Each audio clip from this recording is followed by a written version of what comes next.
Welcome, folks, to the Overwatch Traveling Community to Champions Horizon Season 3 Lunar tournament. Colony. This is Ham Tornado Hammy T, here with my lovely and fantastic partner, Lucasaurus. How you doing, dude? Man, now that you've told me that, man, I've never been described as that before, and What? I want it to happen every day of my life. That felt good, Ham. But it's been great to get the Hamosaurus back. It's been a little while, but we're back together. 2 peas in a pod, 2 pigs in a blanket. Get it, Ham? And we're gonna get this game going. So this is going to be Nameless versus Biohazard, and as Evie Ham Tornado said, this is the Overwatch Community Champions Season 3 tournament. And look at this, guys. I think it's going to be really easy to talk about it. And one thing that I'm sure no one expected is the wonderful Brigitte Ham. Oh yeah, no, I mean, we never see Brigitte these days. Has been already, her time has passed. JK, Shorty Cod on the side of Nameless, who will be defending first, will be bringing in that Brigitte, excuse me. Raze on the Orisa with Blackhawk, Byronimo on the Roadhog and Junkrat respectively. So no surprises here for this defense. This is just a variation of kind of that comp that we saw in earlier stages of Owl. Yeah, and so everyone talks about Hanzo and what's going on with him. So why isn't the defensive team using a Hanzo right now, Ham? Good question. Could be going for a little bit more of that consistent damage. Major Shadow on that 76. You also have kind of a multi-fold hero with that Biofield, able to get a little bit more healing done. Biohazard, though, they're not shying away from the older Shimada. It's going to be more games on that Hanzo with Boss Man leading the way on that Reinhardt. So interestingly, though, Zom is on the Genji. So a fairly unusual DPS combination. You kind of have this classic death ball and then the dive element, which is probably only Zom, but Quixotic is on that Zenyatta, able to afford a little bit of long-range healing as we see Biohazard make that rotation onto the point. Yeah, so something definitely to watch out for him is how Zom deals with that Brigitte, and something that did happen was Raze dealt with that Reinhardt, so there's no protection for the attacking team right now, but Quixotic doing his best to get that damage and get that revenge for his teammate. But with those 2 quick kills coming from Nameless, this is definitely going to be a reset for the attacking team. And so no Hanzo, no problem thus far, as the 2 teams are just getting ult charge off of each other so far. Quick reset, nothing really to say about it, other than 2 kills just went down. Ooh, yeah, and Biohazard getting pushed really far back, cut off from their incoming spawns here. It's a 2v2 behind this point A choke. Neither side really wanting to die. 1 tank and 1 support. Quixotic actually gets the drop onto Shorty Cod as well, and this is terrible. Nameless, they have a Mercy on board, but this is not really an easily resable position. Blackhawk, though, does manage to make up the difference, takes out Quixotic at long last, but despite the lack of numbers, Biohazard are still trying to push forward. Yeah, so Wargames is going to get a nice shot on Raisin. So this has just been a scrappy back and forth fight, and that usually benefits the defensive team as the spawns are on the attacking team side, but they're actually going to think about it, go back and make sure that this combo that Cyril's going to really try to get into, 80 more games, is going to unleash those dragons before that Graviton Surge. Kind of reminds me of the Space Jam combo from way back in the day. You kind of just so those 2 things go, kind of like 2 peas in a pod, just like us, Ham. But right now, more games looking for a combo, looking to get that ultimate off. Right now, in terms of ult economy, both teams are pretty similar. As Bossman's close to that Earth Shatter, but right now we're going to get the first ultimate, and that is going to be the Riptire, and Wargames does finally let the dragons get sated. They are hungry. They're looking for some bodies. They don't get any. And Byronimo is going to get that Riptire first. I think people kind of forgot about that, getting away from the dragons, and he is going to get a kill on Zom, which is going to be huge for them, especially as a defensive team right now. Yeah, Zom had that blade, but he's going to have to stick it back in his sheath, wait for the next fight here as Bossman is continuing to push forward, leading his team into, kind of the waiting, hungry arms of Nameless as they clean up easily. It was a pretty expensive fight for Nameless. As you said, Boot, they had quite a few ultimates online, but they've used every single one of them, but Raze's Battle Bongo, which will be up for this next engagement. Biohazard, though, they're going to be pretty happy. Even though they lost that fight, they only have about 60 seconds left, but they still have that Graviton Surge, Dragon Blade combo coming in, and it is going to be a doozy, a very powerful one, as Nameless are running single support McFury 50% to that Valkyrie. Yeah, and you said single support because Shorty Cod on that Brigitte does a bunch of different stuff, not necessarily a full-on support. You're going to see 3 of them, or I guess 1 of them, like we saw right now. But one thing we just saw was 2 kills thanks to that conch mine because of Byron the Junkrat, which has been doing some work so far. But something that Serial is going to need for his morning breakfast is that Graviton Surge to hit as many people as as possible. And he does have to follow with Zom, so the only thing he has to worry about is Shorty's shield bash stopping all of that from happening. So good grab is going to stop that, but with Rally coming online, all that extra HP is going to make it really hard for even those those sword strikes to go ahead. Dragon Blade strikes, sorry guys, kind of played for a second. To be effective against the defensive team. Yeah, swords, I mean, it's all going to be all about the unwilling hug and sword combination. The Battle Bongo and the Tac Visor come out first, though, trying to preempting, and it's going to be a bloodbath on point. Zom picking up 2-3 major shadows. Tac Visor not quite enough. And it looks like Biohazard, they may well have just gotten through in the last seconds of overtime. Yep, and it's all you need for that 1 point. You might not need any time on the clock, but you do need some points on the board, and that is exactly what Biohazard is going to be able to accomplish coming here on at point A. Lunar Horizon is all 2 CP maps. The second point is much, much harder to take, but Nameless has got to feel good about taking that time off of the clock and giving them only 4 minutes to get that second point. But again, something that you all should do when you're watching is looking at that ult economy. Right now, the advantage for sure is on Nameless side. Definitely. I mean, 4 definitely more than 2. Quixotic does have that Transcendence on hand, but going up against the Rally, Transcendence not really an offensive ult. Biohazard needs some way to break through, and they are quite far away from yet another Dragon Blade from Zom. Yeah, so Shorty does go ahead and use that shield bash. It is not up for another 3 seconds, so Genji does have a little bit more freedom right now, and she actually goes down. Blackhawk taking more games out. Quixotic is going to get another kill as well. So what is happening right now, and why with those ultimates are they going down on the defensive side so far? Byron does have that Riptire available, looking to go after that Mercy. He does get a res off of Blackhawk. That take is going to mean that his body is going to be available for the defense of this point so far. He's going to need to get a really good hook on somebody, but he gets some shots to the face as Zom gets 2 kills and Quixotic gets another 2. Quixotic doing the best of Jonag impression. That's a good copy playing the game right now. I'm in a real fragger, and he's going to have yet another Transcendence to his name for that. He takes out the Mei. Byronimo able to pick up 2, but the tire is not a body, alas. Round 1 complete in favor of Biohazard, who take the map with 2 minutes 45 seconds left. So this is 2 CP, 2 minutes left on the clock. This could go to extra innings, and that's exactly what Nameless wants so far. So Ham, we see the 1 defense and 1 attack so far, and we don't have a ton on exactly what these teams are, what they're coming in with. But from what we saw so far, how did the teams do? Interesting. Sometimes I felt like the ultimate usage, or rather just straight up vanilla cooldown usage from Nameless, was a little bit interesting.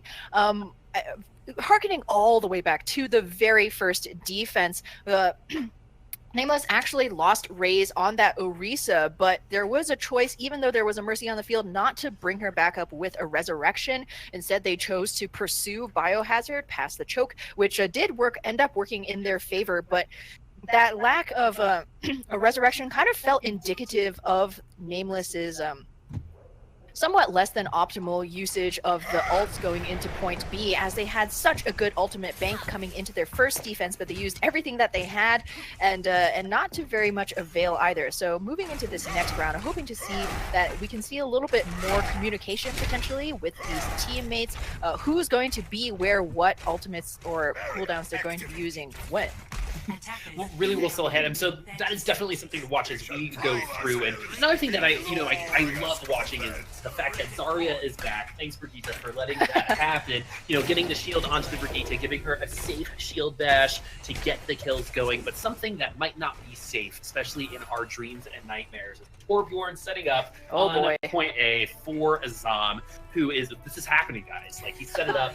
They are defending. They're on the point. This is going to happen. So we're going to see the Reinhardt position in front of that. He's got shields for days to keep that turret up. He might not even. All he might need to do is hammer that turret ham. But, a ton of skill involved. Oh, hey, no, I mean, he has his primary fire too, shoot some Cheetos out of his gun, but an interesting turret placement here, Zom choosing to put it in the main portion of the objective rather than using it to try and dissuade any flankers from getting on point. You see Nameless rotating all the way around with Raze's Reinhardt shield. There is Major Shadow on this Hanzo now, who's going to be trying to make short work of any mispositionings from this Biohazard defense, but so far it has been bloodless. Yeah, and so My Bear is actually really close to a Coalescence, but not as close as Bossman to his ultimate, and that goes down, and the Shaddy is going to get 2, but Serial's going to get the only kill so far. Bossman's going to follow that up with some more kills, and some more red color of the blood going to show up on the kill feed, and Darman's going to make it even more painful by resurrecting that Reinhardt ham. So pretty easy. Did you see the Torbjorn now has 75%? The obvious thing doing something. Oh no, certainly. I think he showed up in the kill feed as well. That's always feels bad when you get dormed by a Torb, take a hammer to the knee. But Biohazard, even better than the Molten Core, will be Serial's Graviton Surge moving in Nameless. The closest they have will be Shorty Quad's Rally, so give them a little bit of extra sustain on this point, but they need to take down Zombs' turret. He's gonna have that ultimate, and it's such a big deterrent here as the Graviton Surge goes out first. Major Shadow, the first one to fall. The Earth Shatter following right afterwards. That's gonna be yet another clean wipe. It's going to be hard to get the turret when you can't get on to the point. So we questioned the turret placement at the beginning of the game, and right now it's showing that it is actually the right place to put it. As, you know, Nameless has been favoring the left side of the map so far, but maybe a change of pace might be worth it for them. Definition of Insanity is trying the same thing over and over again, so sometimes it's best to try something new. But one thing that is going to come online is those ultimates for Nameless. You might not see any check marks now, but they will come soon and match Biohazard's ultimates as well. Morgan's is going to go ahead and up the HP of everyone on her team by using that rally. It is insane to me that that stays on the whole time, but they actually are going to do the same thing one more time as they're going to come in here. The shield is on Raze. He's going to charge. This has happened before, but finally he does actually get the pin on Bossman. Serial's going to get a taste of his own medicine, and the exact same thing happening on the defensive side, but not as good. That Earthshatter, as I'll follow up with that Graviton Surge, did not do what they needed it to do at that moment in time, and right now Biohazard is coming back strong. Blackhawk's grab was pretty good. It was only 3 or 4 people with the Earthshatter, with some of the bubbles that Serial was able to save his teammate from knocking down. Not as effective as the previous Earthshatter Graviton Surge combo we saw earlier. I mean, Blackhawk threw that Graviton Surge in, which was kind of Nameless's key to success there. They're down to their last minute and change, and we do see some hero swaps coming in. Major Shadow now on the Reaper. So they're definitely going for that ground and pound. They need to wear down some of these tanks. Bossman has had an Earth Shatter every single fight, and he is a huge threat, but Nameless can't be too focused on that Reinhardt because Serial is going to have his own Graviton Surge. There are no support ultimates to speak of, but might not need them if you have such a good offense as Biohazard has shown thus far. Yeah, Major Shadow tried to flank on the left side that left the rest of his team open for that Graviton Surge. Major Shadow is going to get Quixotic, who was his target. First, but Zom is going to get more kills on that Torb. Do you believe that this is happening, folks, as Molten Core comes out, and Blackhawk's going to be the only one to try to save this from losing the round so far. 60 seconds is not a lot of time to come back. They might be able to get someone on the point, but the stagger could be real on their end. And right now, there's just no way that they're just not dealing with the Torbjorn there. It's a painful one by Ronimo, going to be on that desperation. Lucio Frogman try and speed boost his team onto the point, but Raze goes down. So regardless, even if they could have touched, it would have been a 5v6. But Biohazard taking a very quick round here on Assault. Yeah, super quick round. They didn't even get to have to defend at point D, so they're going to go up 1-0, and as we look at the play of the game, it's probably part of the combo where we saw the Earthshatter Graviton Surge, and here it is. We're just going to let this... Ooh, gets behind, get a hammer swing in for the Earthshatter as a Reinhardt player. You have a really good game sense there. Myberry, 10,000 healing, the only person on the blue side getting a card, but always good to see that support get some, get some airtime. You gotta get a shout out, man. I mean, support players' law is kind of like, if you're not calling them out, you're generally doing pretty well, but it's good to get that recognition every once in a while. So excuse me. But yeah, so I mean, a pretty dominant and one-sided game from Biohazard. It is worth noting, though, as we move on into the series, the series standings for both of these teams are kind of in the middle of this tournament, Overwatch Community Champions Season 3 right now. Biohazard sitting at 3-0, Nameless at a 1-4. So that is something to take into account as we wait here for the teams to get into our next map.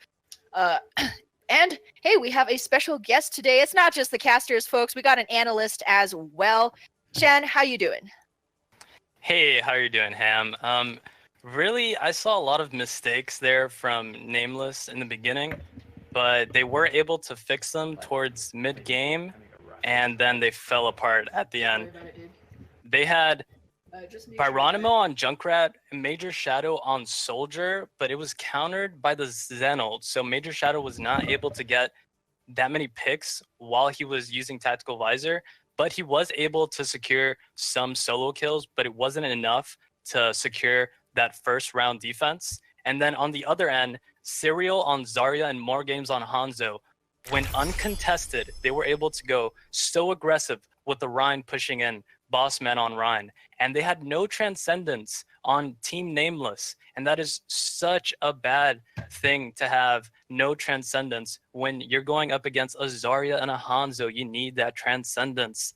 And then what was magical, the triple support meta, we finally see it again in OWC. It's Zen, Brigitte, and Mercy as Biohazard was pushing into the second point, and there was so much aggression. Biohazard Zarya kept the Rhine safe, while Mercy was pocket healing the Rhine, allowing him to run straight into the enemy team, and Nameless was caught off guard with all the damage.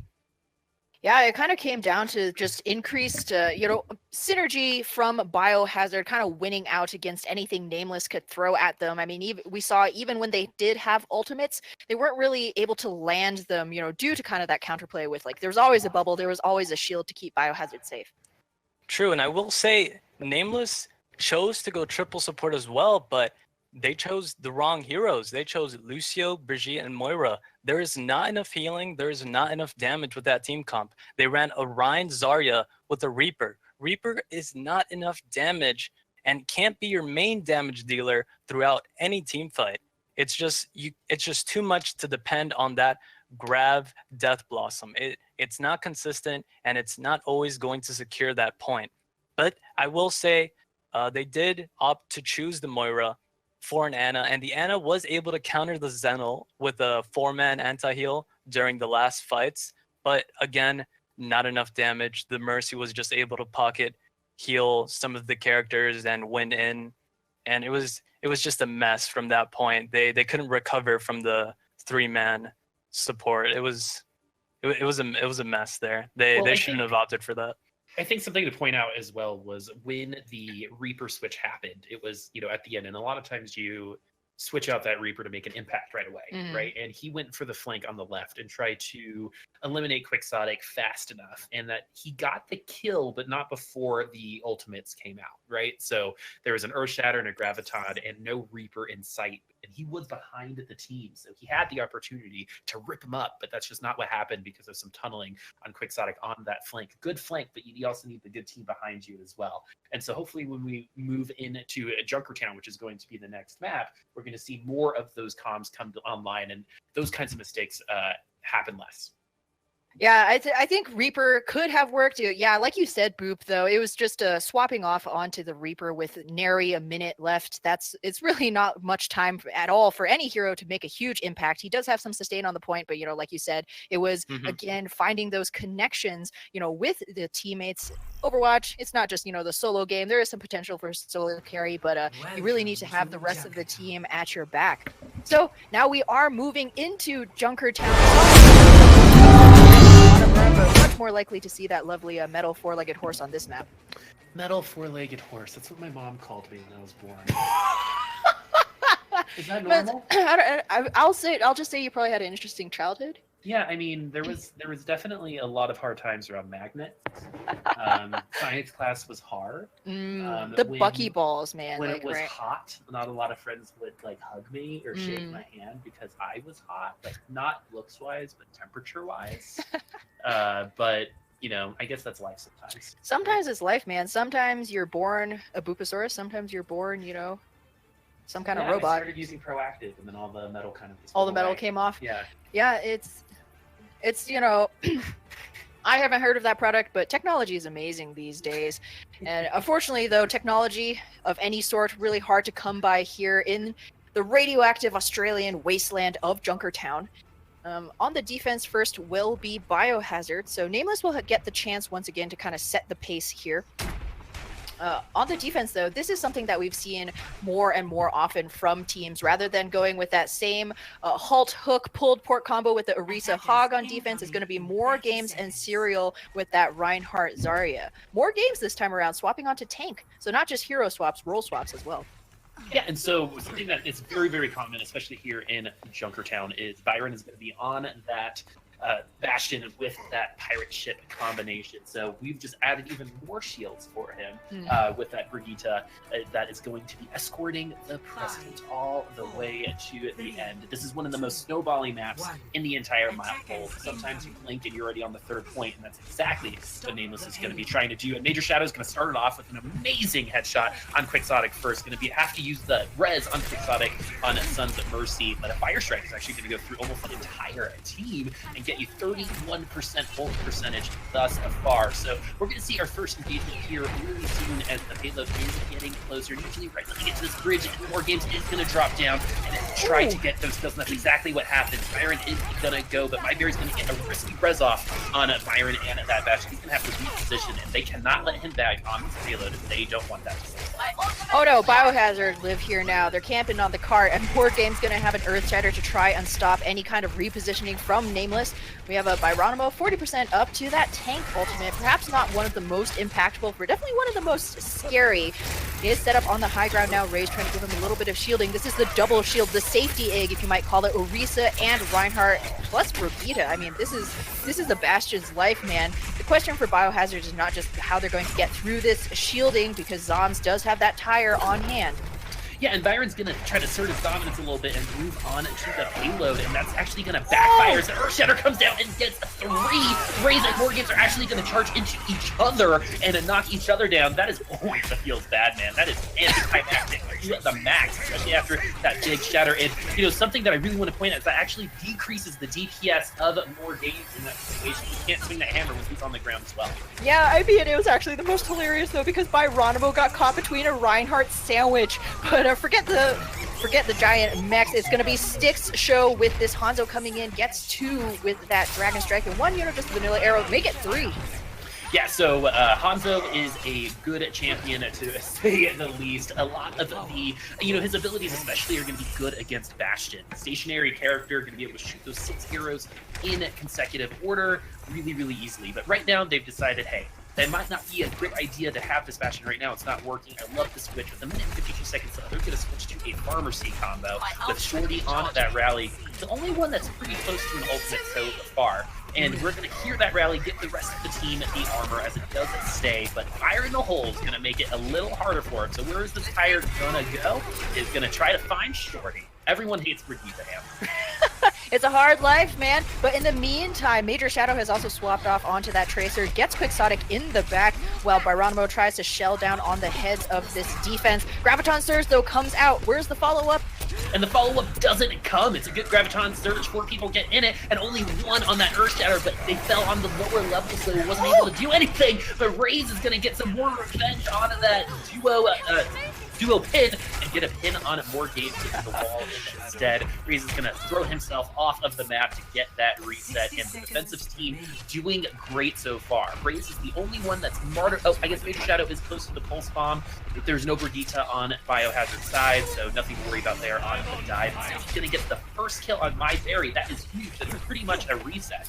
So as they reset him, 5 seconds, what do they need to do to get this one? Click heads, don't die. Byronimo's barrage is going to be really huge coming in here. Major Shadow as well. If he can get a single stick on any member of Biohazard, that's going to be a huge opening for Nameless to try and push through here. The pulse bomb goes out, doesn't manage to connect with anything but the dirt. Now it's going to be up to Raze, who's trying to push forward with his Brigitte at his back, but it gets completely blocked. Shield.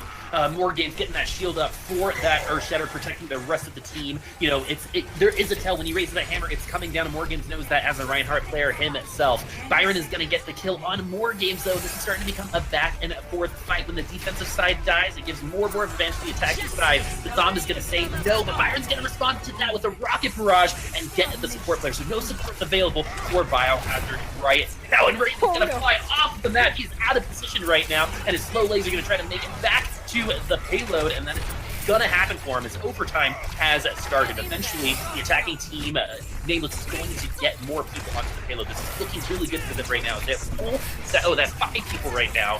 Six, full set of 6. They're trying to get it. Send it by Quixotic is going to try to delay the departure of this payload, and the Graviton Surge comes out. Major Shadow's going to get that full kill. I thought he just used that move ham, and they did it. They finally broke through. They're going to get the first point. Nameless up 1-0.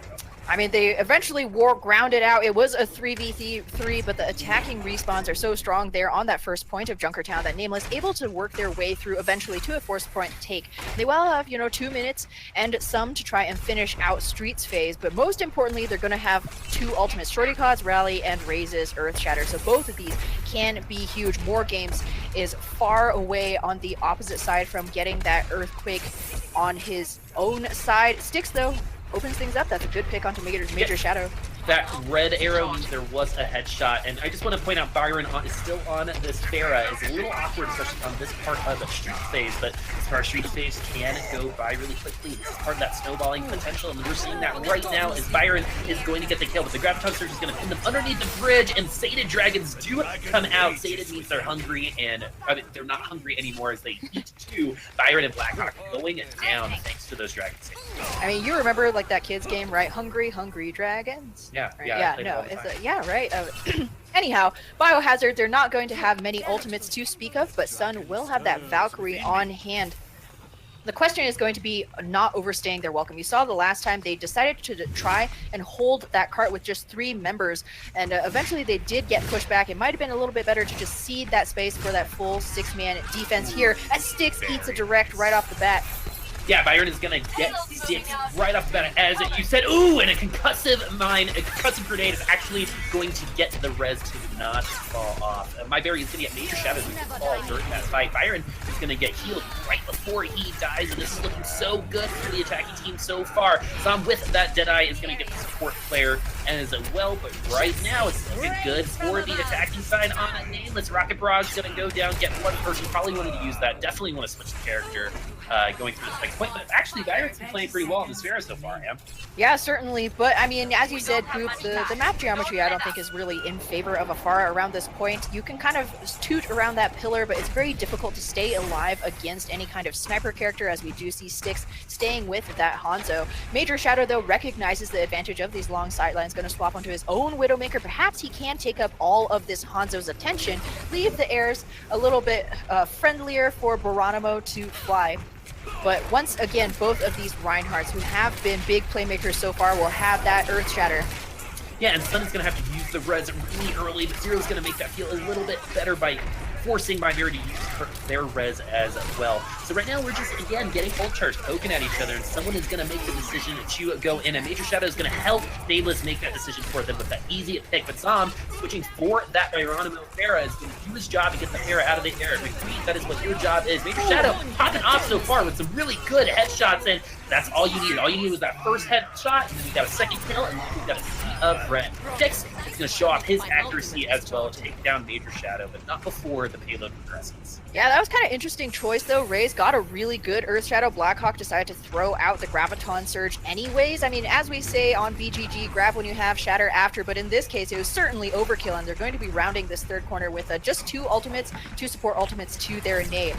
However, that might be just what they need. Styx, though, he can be a big difference maker for this defense with the Twin Dragons on hand. As Raze pushes forward, gets more. Yeah, Raze asserting his dominance, taking out his counterpart in more games, and right now, the momentum, you can feel it, is definitely on the side of Nameless. And that Graviton Surge with those dragons, will they be hungry longer? They will, as the Bubble's going to protect their teammate, and no kills with that Graviton Surge and Dragon combo. And that is bad news. That is a lot to put in there. Byronimo is going to try to get some kills as well, but those walls are going to make hitting those missiles a lot harder. And right now, it is the desperation end of the payload stage for Biohazard right now. We see it in QCP. We're seeing it now as the Fire Strike is going to... Oh! Sticks on that Doofus, getting one last second off that payload, but they were able to walk through streets, walk through the third part of the stage, and get 3 points. Nameless up 3-0. And what do you think of the performance? I mean, Styx going to be floating in the river. Styx sent all the way down to Hades, back to respawn. Desperation Doomfist, though, it's kind of, par of the course for that poor hero. But yeah, Nameless not doing too badly for themselves at all. Biohazard looked a little bit caught off guard by the aggression coming out from this attacking team, even though Nameless did have a couple of moments of unforced errors or, the lack of synergy that we mentioned earlier on in our first map. They were still able to overcome that. Biohazard, we actually saw that Quixotic had the Transcendence on hand, second to last fight, but got picked by the Widowmaker before he could even pop that Q. And so Biohazard need to be a little bit more on their toes coming up against this Nameless team, even with the series score as it is. You can't really sleep on this opponent, as we've seen. Nameless pull out some pretty good combos. Yeah, it was looking dire for them a couple times during the stage. They were able to pull it out. 3 points, no time on the clock, but this gives an opportunity for Biohazard to take the map, and that it's definitely a possibility, as we saw in the last game as well. So looking at these team comps, pretty similar, other than there's one sore spot, and I don't want to cast a curse, so I'm not going to say what it is. I would really, the defensive team, sorry guys, I really want this to happen. Sometimes they just throw themselves off the map, but I think we're going to see it, guys. Byronimo, who played an amazing Pharah on that last round, is going to be picking up mayhem. Hey, projectiles are kind of all the same. Maybe not really, but it could be that Nameless is expecting a Bastion, and the May wall actually has been kind of a strat that's come into vogue recently to try and cut that Bastion off, or mess up his sight lines with the wall placement. But there will be no Bastion, most likely coming from Biohazard. Instead, is going to be the dual sniper Roadhog Orisa combination. So Nameless going to have to be extremely careful moving in here. Point A of Junkertown is all about the multitude of flanking routes. Styx and Zom could easily set up a crossfire, catch somebody from Nameless unawares in an unresable position, and that might well be the defense gone. Yeah, and so Nameless is going to continue to hold the high ground. I'm wondering when they're going to decide to drop down, and Zom's going to decide to drop down My Berry's life with some really good arrows there. No support available for them. This is definitely an opening for Biohazard so far. Zom's going to continue his hot streak at the beginning of this round with getting another kill, headshots on Shorty, and the rest of his team is finally going to back it up. Quixotic appears on the kill feed one more time, getting back to his old standard from the last map, which was Lunar Horizon Kelly, where he put on a show. And it's good to see him back on that kill feed. But right now, pretty easy 0.1 to take so far. They are going to be able to contest this, right, Ham? Yeah, most likely. Nameless, they probably don't want to give this up without a fight, but it's going to be really hard when there's a pig in your face. And it looks like they might not actually be able... Oh, we have the Junkrat jettisoning himself on, but he's only going to last half a second, taken out mid-air courtesy of Zom. Yeah, super interesting Guardian Aegir from My Berry as well. Actually putting her out of position for the rest of the team, and they are going to suffer for that as Quixotic is going to get some more kills, and that was pretty easy for them. Byronimo's so close to that Blizzard that really would have delayed all of this from happening, but with 5 minutes and 7 seconds left, Biohazard giving them a very good shot after cleaning up the rest of the team and continuing to push this payload forward, and I do believe they are going to get the high ground advantage. Yeah, that was a really painful stagger onto Blackhawk, so this means that Nameless not going to be able to reset with the full 6, and no, Shorty God gets caught out too. You really need that Zenyatta on. You only got 2 healers, and now Nameless only has 1. Biohazard going to get some pretty easy payload distance here as Styx has popped the wall hacks as well. So both he, Quixotic, who is a backline fragger in his own right, and Serial going to know exactly where to throw those orbs, those hooks. Yeah, so he's going to try to throw that one husk. He's going to take a breather first and get ready for this. The Blizzard is going to make him frozen, and it looks like they're probably only going to get 2 with the Transcendence, though. Is going to help Serial stay alive. It took so long for Byronimo to get that Blizzard, and nothing to show for it, as the rest of Biohazard is going to follow up with some kills. Ultimates are used. Blizzard's supposed to be way more effective than that. You take so long to get that ultimate, and it just wasn't there for you. Unfortunate. It was kind of a lack of a follow-up once again. A really clutch Transcendence from Quixotic to save his team. Gave Zom actually the space to get up onto the high ground behind the Nameless defense and shoot down Myberry, who has had such a hard time so far in this game. One of the first members of this defense down. Continually, neither of the supports have been able to stay alive, and that's something that Nameless can't allow. They need to get a little bit more peel for their backline, or else they may well give this up. Biohazard, they have 5 minutes to do this. Yeah, Shorty might be a little bit too tall for those sightlines as he's been picked off. They've been picked off a couple times so far at the beginning of the fight. Hanzo's going to go ahead and unleash those dragons, and I'm going to call that a zoning dragon strike right there. Not really doing anything, and we do have the Bongo Wongo out as Morgaze is going to try to get his team to do a lot more damage. Major Shadow's going to pull out that Dragon Blade, and he pulls it out and pulls out a bunch of kills as well, getting, I believe, 5 finishing it off with 6. Is that everybody, Dan? Did we get every single person? I guess that was 5 kills with 6. We'll chalk it up. We'll say 5. He does get that finish. Yeah, there we go. There it is. You gotta have the full complement, or else the sword, yells at you at night. But a beautiful combination there from Nameless. We see how much potential this team has. They just need to line up a few more of those. Myberry and Shorty Cod, they have those supportive ultimates up. They didn't panic, didn't press that Q last fight, so they will be able to sustain a little bit longer. Get Byronimo just enough time to get that tire, which can be, once again, a fight ender. Some swaps, though, from the side of Biohazard to try and muscle their way through more games now on the Brigida. Yeah, so Byronimo's tire is going to be able to kill every single person in one try other than Serial, so it could be a huge, and it has to be at this point in time, and it's not. He actually drives right by Quixotic, and Byronimo's tire is going to go down, and Blackhawk's going to get kind of like an emotional win there, but Major Shadow is going to try to get even more out of that, but right now, Biohazard definitely has the advantage in the fight. Oh, not anymore. Nameless is going to get a couple more kills in one Junkrat. But man, these things are going back and forth. They're making me look like I don't know what I'm talking about. As the Dragon Strike comes down, so does the Transcendence. So not a lot to show for that other than Major Shadow's death. Really good Q. A really good ultimate on Shorty Cod's side. When you're alive, you're going to be effective, man. And Styx is going to go up there, try to get to the back line on that Tracer. And that's just not what's happening right now. As Bomb is peering in the kill feed a little bit too much. You got to do something about that. And Major Shadow with that Dragon Strike is going to make that happen. But no, Transcendence is going to come out at the same time. But Styx is going to go down anyway. And in this back and forth fight, the defense of the attacking team finally gets the advantage. Oh, the charge nearly comes on there. Bumps McFerry out of the way, though. I mean, even with the Valkyrie pop, it's not going to do any good if they can't get on here. The Moth does touch down to try and keep the car in contestation, and Earthshatter comes in, but there's going to be nobody left to try and capitalize off of these kills. More games gets by Ronimo. You really need that Junkrat for that final point contest. Some damage coming in here. Otherwise, Sun, this Mercy may well get the kill onto Major Shadow as Nameless here. Desperation time now. It's not going to be quite enough. So, Sun has appeared in the kill feed twice there. Just want to put that out. If that's not play of the game, there's something broken. Hey, it might be that 5k Dragon Blade. Just saying. No, I think the 2 kills on the Mercy's better. Yeah.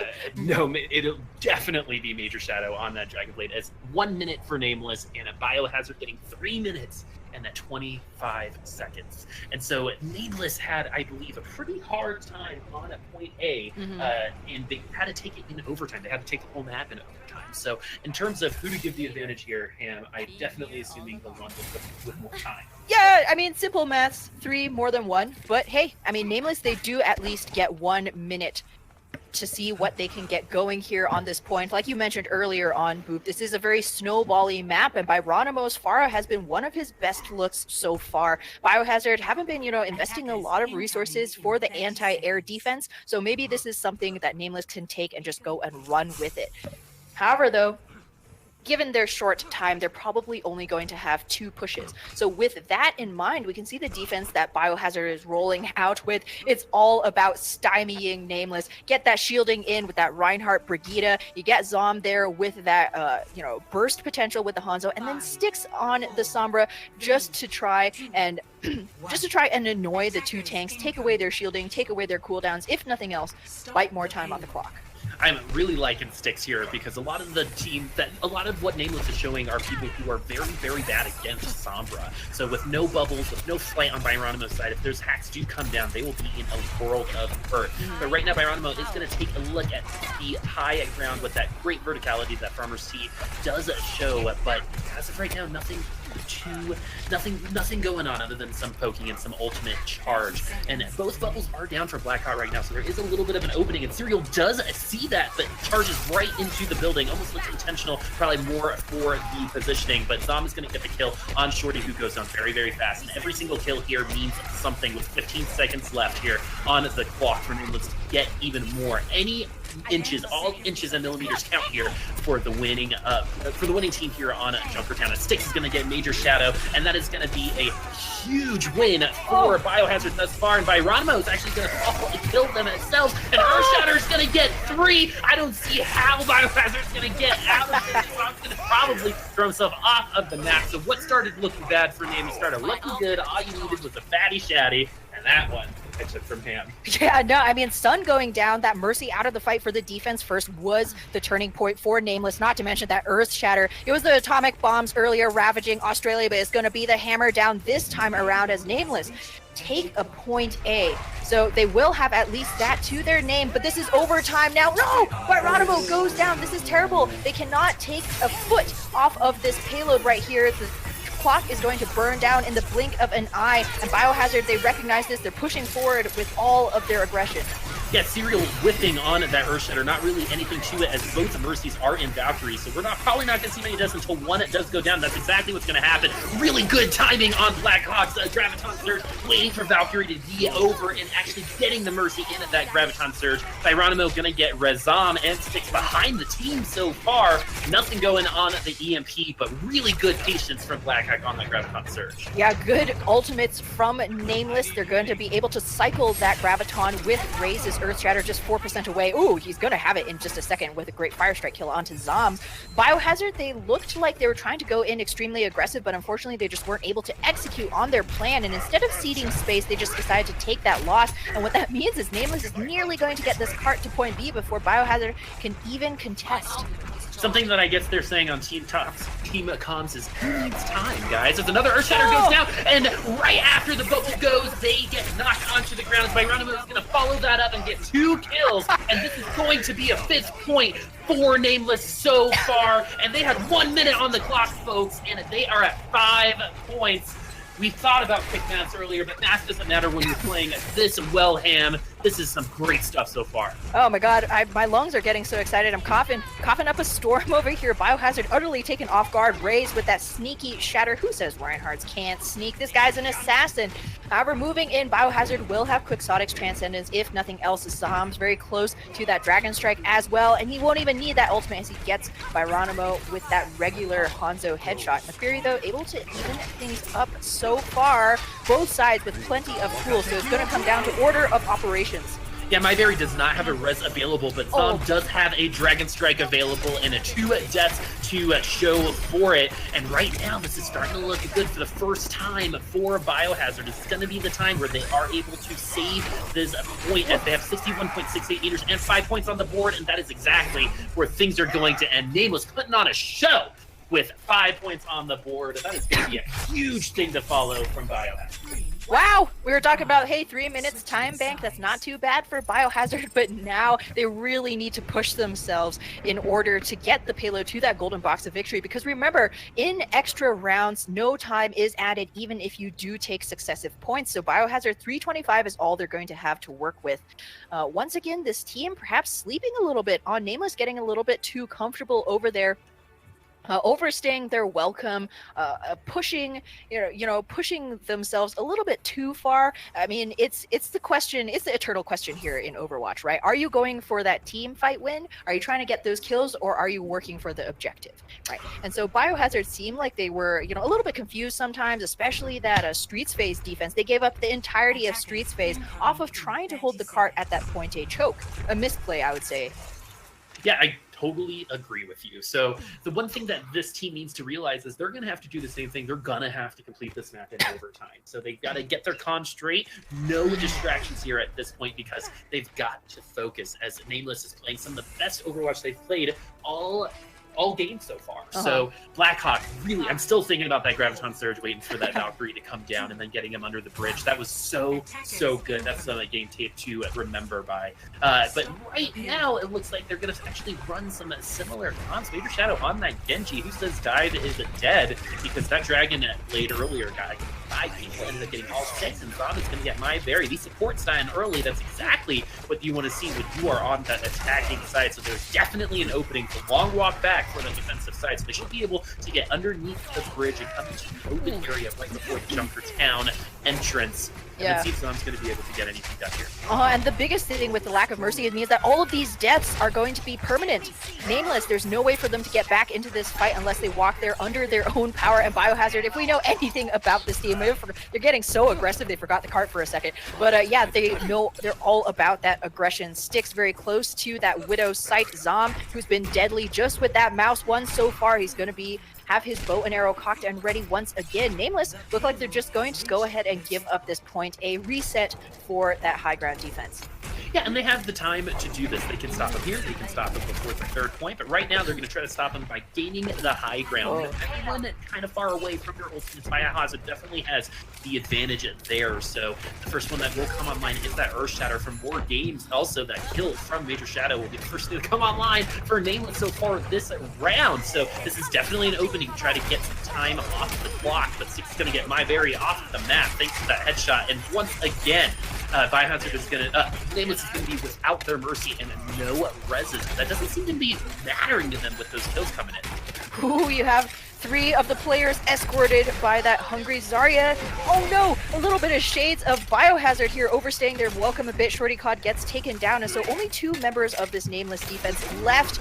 And you have to remember these offensive respawns. Biohazard are going to be coming in with a fury right here. More games even connects with that charge.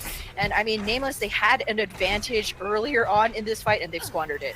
Wow, so this is most likely going to hit 5-5. They have a minute and 19 seconds left and one more opportunity to stop Biohazard and win this round. And they're definitely looking to do that. And the rally is going to come out, give the rest of the team that extra HP. They're going to drop off of the high ground and fire in the hole. That tire is going to look for somebody, and only that Earthshatter only gets one, and so does Byronimo's tire. Maybe all of the ultimates are coming out. They know that this is a do or die situation for them. Sun does go down. If you're going to get one kill, you're going to want to get it on that mercy, and that is exactly what happens. The Raze is going to go down with Earthshatter, but the rest is going to come up. There's going to be one more opportunity for them. Raze, you got to get a fatty, a shatty. More games is going to get the kill on Byronimo. This is a back and forth fight so far. Raze, where are you, buddy? But Blackhawk's going to show up himself and get the kill on Styx. Maybe I'm wrong. Maybe you don't need the Earthshatter. I guess they didn't need it there. Good ultimate discipline, I know, though, to try and save that for this last fight. Nameless, they recognize that they still need to hold for one more shot. Biohazard beating a really quick retreat there. Quixotic, no, that's a beautiful stagger from Major Shadow, because now there's going to be no Zenyatta in there to try and keep these tanks up. Serial has that Graviton Surge, but will he be able to stay healthy enough? It doesn't look like it, as he does go down, as both Shatters go down. I'll only get one, but Nameless is going to take advantage of theirs a little bit better. The Graviton Surge is also going to come out, and might as well use all your ultimates here. You got to try to extend this game. Give yourselves another chance, but that's just not what's going to happen, as overtime is going to come down. It's going to get an emotional win at the end, and look at this, guys. Nameless does win the game. That is not what it looked like at the beginning. Getting 2 points in overtime, but 5 points was enough. Really good stuff. And Major Shadow, I think we all know what this is going to be. I mean, are you sure it wasn't going to be that Mercy play of the game? You seemed pretty certain earlier on, Boop, but no, there's nothing like a good Graviton Surge into Genji Blade. Major Shadow, he's hungry. He wants sushi. He's going to make his own pork shish kebab right there. Takes out Serial. So yeah, Nameless, hey, they've tied this up now. I mean, Biohazard, they looked so dominant earlier on, but Nameless showing themselves that they're not a team to be counted out. Folks, for any of you guys just now joining us, this is the Overwatch Community Championship Season 3 series, and a best of 5 series at that. So both of these teams looking pretty happy, a win apiece, although Biohazard, they're really going to be wishing they could have had a couple of those fights back. Yeah, they definitely had the opportunity. Right? It's not like they didn't present themselves for them to give them the opportunity to win those games and to win that round. But we're going to talk to Zan now, because I think it's time to talk about what those opportunities were and how things might have gone differently for Biohazard there, especially at the end. Wow. I want to say I'm proud of Nameless. They really they've changed a lot in the past 20 minutes, because Byronimo on the Bastion went straight to that Pharah as soon as he realized he was countered by the Hanzo Junkrat. And it's something that we don't see many teams do. They don't switch when they have that set team comp. They really want to push through with that team comp, but he decided to switch immediately. And the Nameless DPS that really surprised me was Major Shadow on the Widow. He went uncontested throughout the attack, as Biohazard did not have the dive tanks to deal with the Purple Lady. And again, Nameless chose not to go with the Zenyatta, while Biohazard had the Zarya Hanzo combo. It was a crucial closer, and it has to be countered.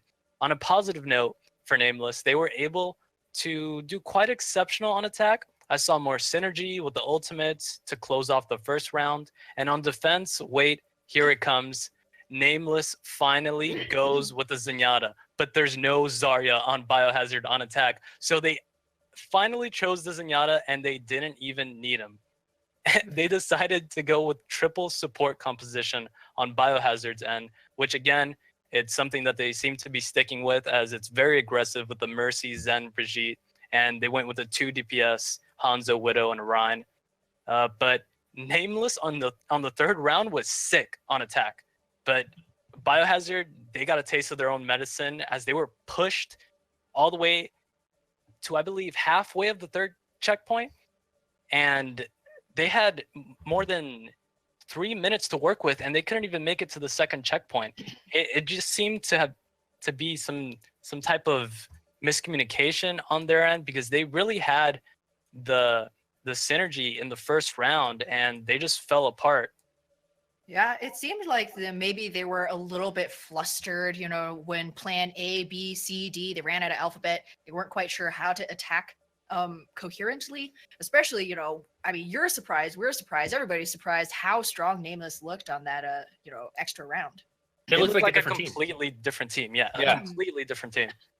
Great minds. Yeah, great minds alike. That is definitely true. And something else I really want to point out is that what I really liked was both teams, even though some of the team comps might have not worked to the best of their ability, I like that they were willing to try different ones. Yeah. So these kinds of things are meant to experiment, and sometimes it's good to learn why something doesn't work, as well as why something works, right? There's a learning moment there for everybody. So it's, while these things don't work now, they probably can go back on that game tape and learn why, and hopefully do better next time. Yeah, there's always something to be taken, even off of, a less than stellar map round. But the past is the past, Boop. We're moving on to our third map, the first chance for both of these teams to retake the lead against the other. It's going to be Nepal. Yeah, and I love Nepal. I think Nepal is one of the most beautiful maps. Sanctum is one of my, it's so fun. Are they going to find something at the bottom of the pit? We're going to see, my name is Boopasaurus, right? Oh, yeah. And Nepal is where we will see potentially some boops, especially on Sanctum. So fingers crossed. We're going to count whip shot, just going to say that. Hey. Yeah, I mean, it's environmental kills galore right there. I mean, as ZP might say, some people are definitely going to be searching for Mondada's gold. You can't just decide what is in the pit, ZP. You just right? It has nothing to do with the lore. Maybe it's a pit because that's how architecturally it was designed. Yeah, you don't know these monks, man. They know all about enlightenment and stuff. They're far ahead of you. How simple of you to assume there must be they're treasure. Probably not even on a first name basis. Right? Yeah, no, that's Mr. Monk. Yeah, exactly. But other than Sanctum, we do have Shrine and Village, which both present opportunities for some really interesting team comps. Pharah, right? Maybe some Pharah, maybe some Moira on Village. Those orbs do very, very well in that tight space. Something that probably won't happen, that I always point out I wish would happen more. Traveling to Nepal. You can definitely run Bastion on Village as well. It was done in World Cup, not last year, but the year before. The first one, and that's all I needed to see for this to happen again. But we're going to start on Shrine. We're also going to start with a pause, as we're going to wait for these players to come back in. But looking at Shrine and looking at, what kind of characters are important here, what team comps are we going to be expecting? I mean, the ground and pound, it depends on kind of how these teams want to take it. I would be surprised if Nameless didn't go with the Pharah. That was one of their best looks. That was, partially why they got so far on Junkertown, was off of the backs of, I believe it was Byronimo.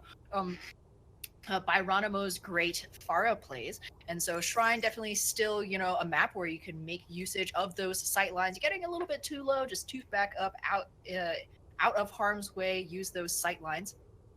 But Raze, come on, man, it's not going to be Torb season. Boop over here hoping for the Bastion. But Torbjorn, I'm sorry, sir. Your beautiful daughter, my waifu, by the way, Brigitte, is in the meta, but you probably still have to wait at least, I'm going to say, a few more years.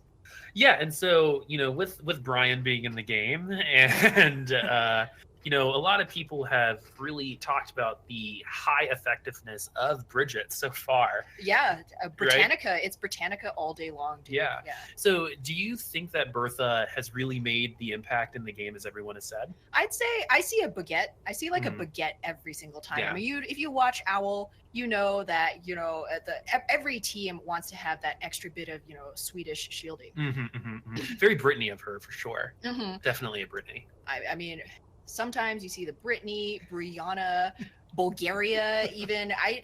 She's named after the country. Yeah, it's the country. You're getting a little bit of a jump on that World Cup stuff. You know, you're already getting some Bulgaria Overwatch. Well, but really though, like in all seriousness, you know, we've seen it in Overwatch League. Some people are playing her really, really well. Mm-hmm. Some people are playing her like, you know, like London Spitfire. Yeah, As you in said not it. You said it. I playing can and say only dying to her. Yeah, exactly. So, were people freaking out? Was this a good thing? I definitely want to hear your take on it. I mean, I'm gonna be a terrible person and say I haven't watched like Owl nearly as much as I should have. But you know, coming off of the Open Division cast that we have, which we've seen more Brigitte than So Open Division is being played on the current patch. So both Brigitte and new Hanzo. Overwatch League is still on the 1.22, I think it is. So just Brigitte while they wait to, you know, we can fix out those Hanzo bugs. But yeah, I mean, Brigitte is so huge. And for the teams that do like playing her, have a lot of that tank synergy, really enjoy those shield tanks in particular. I mean, Fissure and Bishu, they were already a formidable combo, but with Bishu on the Brigitte, it's like a whole new level. Something that I do really like is that the teams, it's like, it's not like your off tank plays Brigitte, right? It's whoever was the best at it. Soon was playing it, the DPS player. Muma main tank was playing it the other day. I believe that was yesterday. And so that's just like goes to show that she does everything well, right? Is that support players can play her, tank players can play her, and so can DPS players. And I think that actually speaks to why she might be so effective right now. She can do everything. Yeah, and it really depends on, you know, how these teams want to work around her. You know, we've seen, you know, the 1.5 tank, single shield tank Reinhardt with the Brigitte. We've seen her Brigitte with that triple support, as San has mentioned multiple times, you know, kind of in more of that supporting role rather than that frontline brawler. There's so many ways that, you know, you can make usage of her. And Nameless looks like, at least right now, Shorty Cod, who has been the Brigitte player so far, teasing that in Spawn. Yeah, and Control, because of the limit. Brigittes don't get played on maps with a lot of vertical space, right? Or a lot of different levels. So in Control, that usually doesn't happen. So we'll probably see Brigitte most often in that triple support comp that we were talking about earlier on Control maps. But right now they're just going to show the teams. You never really want to jinx yourself and call out those teams. But there are definitely some interesting picks so far that I would love to see, but we'll probably be seeing team comps very similar to what we've seen so far. Biohazard is on that Pharah, which I think he's had very, very good success on so far. I mean, Major Shadows, Genji too, another really high impact player for Nameless. Excuse me. So I'm expecting Nameless to kind of roll out with what they're showing right now. Biohazard, though, if Zom stays on this Doomfist, I'm going to be very happy and very excited. This is a map. The objective is very small. There's a lot of pillars you can start, you know, redecorating with the bodies of your enemies. And redecorate he will. I'm sending good vibes because watching Doomfist is always really, really fun.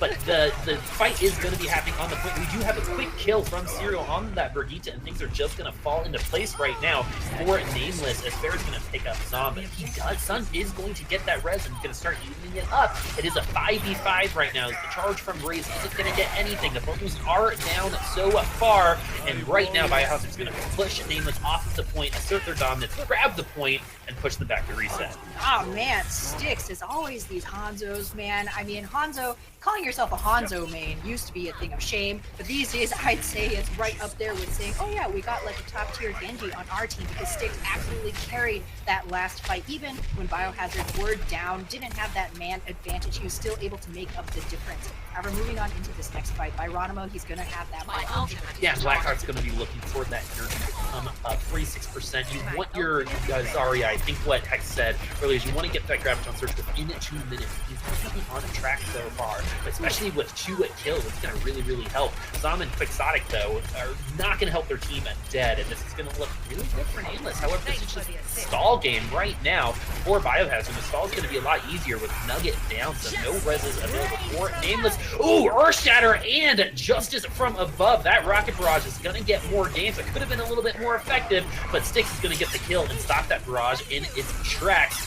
Wow, look at that res from Morgan. So out in the open, gonna die right after it happens, but Morgan is gonna help with the stall. This was gonna go the opposite way, the Nameless side of around 20%. We're at 61% right now, as Major Shadow is gonna get the boot kill on Quixotic. Sorry about that prepubescent voice crack there. I was excited to see it, that boop. You know, it wasn't off the map, but at least the symbol was there. We got to see it. The death occurred. 70%. That stall, though, Ham. Yeah, not bad at all for a first point hold. Biohazard now coming in. Will have that Graviton Surge and Dragon Strike from Zero and Styx. Quixotic gonna pop that rally immediately. Nameless, though, they can answer back in the same, and Major Shadow will also have a sound barrier to try and continue to sustain here. So Biohazard, they have one good shot. The Graviton Surge comes out. It's only Lucio in, though. And is that going to be worth it right now? It doesn't look like that, as Lucio did boot away Blackhawk, so he wasn't a part of that at the beginning with the Sated Dragons. They are full. They are going to make sure that Lucio does go down. But that's the only thing that went well for Biohazard there. But Nameless is going to get all of those ults. Shorty's going to get that last kill on Styx, and we're going to see this point flip. Oh, that was a really weird fight, man. I mean, Nameless, they had the numbers, but they just got off the 20, so Biohazard were able to sneak in like a free extra 10%. It was literally just Serial and the whisper of Quixotic's Brigida shield holding that, but now Biohazard will be pushing in with their full force. The hammer down does catch Blackhawk, but the sound barrier is there to buffer the TO. Wow, a lot of crazy things happening on the point so far. A lot of stuff happening, especially for Nameless and those kills, and they're going to be able to keep the point. That is a quick reset, and those ultimates that Biohazard put into this fight are huge ultimates that they will not be available for this next fight. So 57% looking really, really good so far. Yeah, I think Quixotic popped the trance there. I mean, interesting choice. Unfortunate that it didn't quite work out. Zom's now on the Tracer here, but Nameless are going to be feeling really comfortable. They have both the Valkyrie and that Barrage to try and hold this out. Shorty caught just a couple percentage away from the rally as well. Yeah, was that a fat finger, or was that, what was that? Not 100% sure. All right, but I'm 100% sure this fight is starting, as these Reinhardts love attacking each other. And this Hazo ultimate, that Dragon Strike, is going to go through the point, forcing everyone to split up. And that means that Biohazard is going to get the advantage here on the fight so far.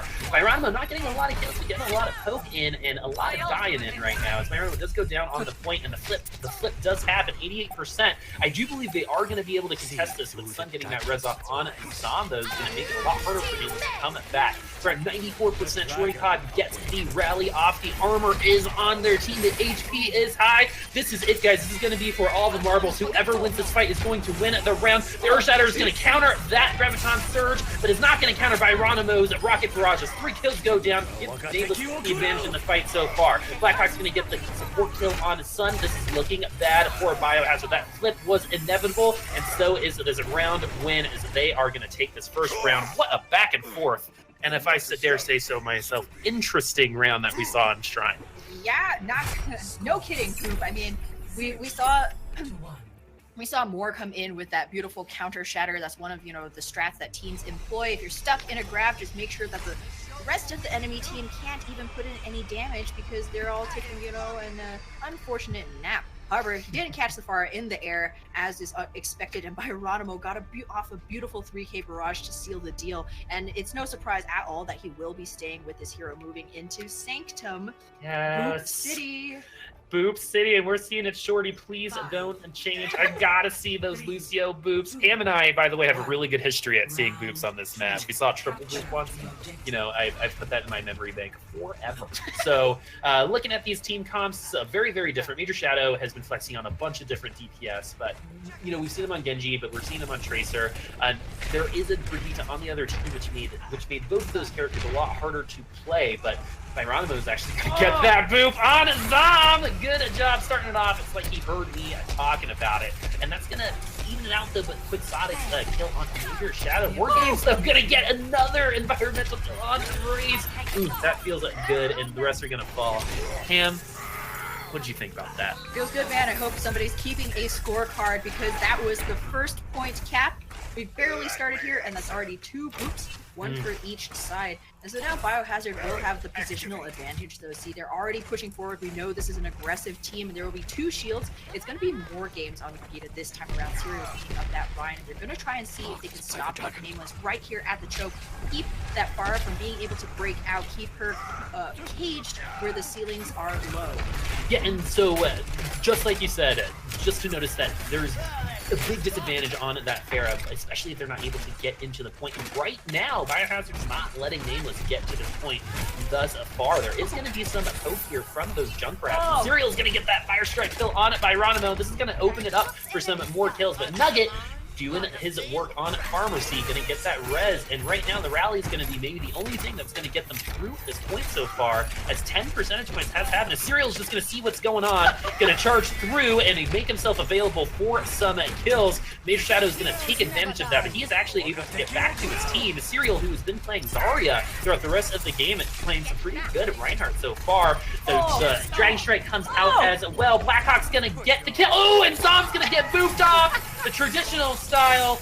Man, this is looking so good. I love the craziness of this map, man. Yeah, Moore got that boop kill onto Raze as well. The Dragon Strike from Styx really excellent. Didn't pick up any kills, but it cleaved the Nameless team into as they tried to get onto this point. Allowed Raze to get onto the objective away from everybody else, where Vegeta made short work of that ride. Styx is going to get that, good old-fashioned headshot onto Shorty Cod, and Nameless, they are running out of options. They're running out of time here. Ronimo, though, going to switch onto the Junkrat, the Tire, a much better ultimate on this point than that Barrage, but it may be just a little bit too late. Yeah, that Sonic Gear actually gets vision throughout the entire door, so it gives the Biohazard time to prepare for what's about to happen. If the Earthshatter goes down and gets a 3, but Noah kills thus far, and the rest of the fight is going to collapse. Zom is actually going to get the kill on a Shorty Pod on that Doomfist. Going to get some shields there. It's a really good slam on the ground, but oh, it looks like the Dragons are actually going to miss. The Graviton Surge. Actually, no, I am wrong. My eyes apparently don't work. 2 kills go down. Apologies there, guys. Serial's going to get the pin on it, Blackhawk, and the rest of the team is going to secure this map. I'm okay with the amount of boops. Good map, guys. Biohazard, though, is going to come out on top with a 100-0. Yeah, things tied up now, 1-1. Nameless really showing that the maps that they can't use the Pharah seem to be where they struggle. Shrine definitely in their favor, but Sanctum not going to be the same tail, as everybody was getting a little bit of that boop action. I think it was 2 to more, 1 to Zom, you can't forget the Doomfist, and then 1 for the Lucio and 1 for the Pharah. So all around, as you said, boop, not a bad one at all.